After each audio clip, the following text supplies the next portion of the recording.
The White House will to stop claiming that a British intelligence agency spied on President Trump before the elections, an official said Friday.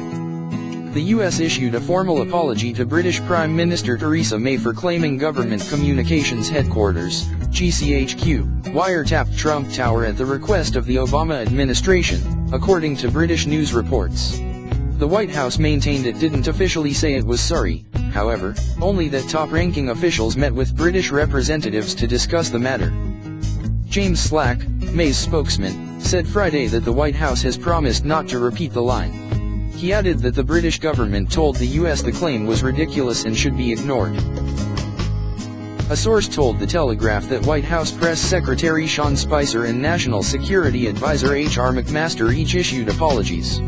Spicer offered his to British ambassador to the U.S., while McMaster gave his to his British counterpart, Mark Lyle Grant. As the White House tells it, the U.S. officials said earlier statements by Spicer alleging GCHQ might have been involved was just referencing a published report, not validating it. The hoopla goes back to a flare-up at a White House press briefing on Thursday. Although a bipartisan Senate Intelligence Committee announced it had no evidence to back up the president's claims he was secretly monitored, the White House doubled down on its assertion that the previous administration had Trump Tower tapped before the election.